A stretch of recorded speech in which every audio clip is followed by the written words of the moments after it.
బ్రహ్మర్షి పితామహ పత్రిజీ గారికి ధన్యవాదాలు. నా పేరు లలిత కుమారి. నేను 2013లో ధ్యానంలోకి వచ్చాను. ధ్యానానికి రాకముందు మా ఇంటి పక్కన వాళ్ళు వస్తుంటే నాకు అప్పుడు ఆరోగ్యం బాగాలేదు. ధ్యానంలోకి వస్తే తొందరగా తగ్గిద్దని చెప్పారు. ధ్యానంలోకి వస్తే ఏం తగ్గిద్దిలే అనుకున్నాను. అయినా వచ్చాను వాళ్ళ మాట విని. ఉస్మతి గారి పిరమిడ్కి వచ్చాను.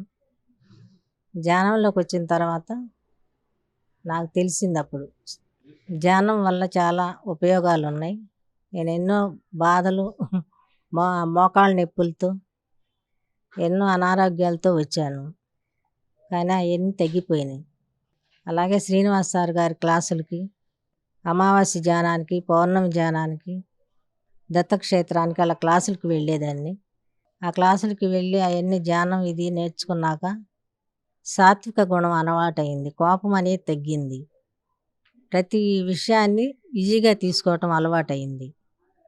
అంతకుముందు ఏ విషయమైనా ఎంతో ఆలోచించి దుఃఖపడేదాన్ని. ఆ దుఃఖం అనేది పోగొట్టుకున్నాను నాలో.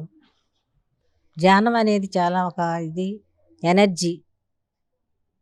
అలాగే కొన్ని తర్వాత కుటుంబ పరంగా కొన్ని బాధలు వచ్చినాయి.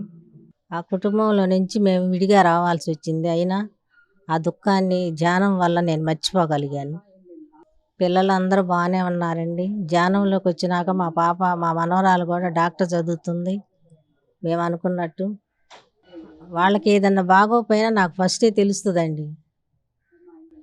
ఆ ధ్యానం వల్లే నాకు ఆ జ్ఞానం వచ్చింది అనుకుంటాను. ఈ ధ్యానాన్ని ఇచ్చిన పత్రిజీ గారికి ఎన్నో ధన్యవాదాలు. అలాగే మాస్టర్స్ ఉస్మతి గారి పిరమిడ్ కట్టించి మాకు ఎంతో ఉపయోగపడి, పౌర్ణమి ధ్యానం, అమావాస్య ధ్యానాలు మటుకి నాలో ఎంతో ఎనర్జీ వచ్చేవండి. ధ్యానం వల్ల నేను చాలా పొందానండి. ధ్యాన జగత్ బుక్ నాకు ఎంతో జ్ఞానాన్ని ఇచ్చింది. అది చదివి నాలో నేను ఎంతో మార్పు తెచ్చుకున్నాను. ఆరోగ్యపరంగా కానీ మనిషి సత్యమే దేవుడు అలాంటివి కొన్ని ఇంటి విషయాలు కానీ ఏదైనా సాత్వికంగా ఆలోచించటం, కోపాన్ని తగ్గించుకోవటం, క్షుణ్ణంగా చేసుకోవటం అన్నీ మంచి అలవాట్లు ఇదైనాయండి. ధ్యానం వల్ల నేను చాలా ఉపయోగపడింది కుటుంబానికి కానీ నాకు కానీ.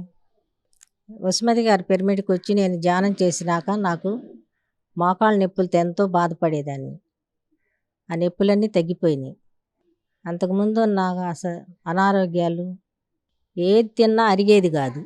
అలాంటివి కూడా ధ్యానానికి వచ్చిన తర్వాతే నాకు అన్నీ ఏ మెడిసిన్ లేకుండా తగ్గిపోయినాయండి.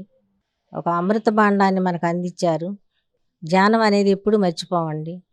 ఎప్పుడు ధ్యానమే జీవితం.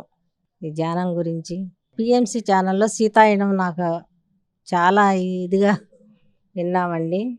ఎంతో సంతోషం. రోజు ఈ కరోనా ఈ లాక్డౌన్లో దుఃఖం అనేది లేకుండా అలాంటివి చూస్తూ గడిపేశాము. చాలా ఆనందంగా ఉందండి. ఈ పిఎంసి ఛానల్ వాళ్ళకి నా ధన్యవాదాలు. ఈ ధ్యానాన్ని ఇచ్చిన పితామహ పత్రిజీ గారికి ధన్యవాదాలు. శ్రీనివాసరావు మాస్టర్, ఉస్మతి గారికి ధన్యవాదాలు. మాస్టర్స్ అందరికీ ధన్యవాదాలండి.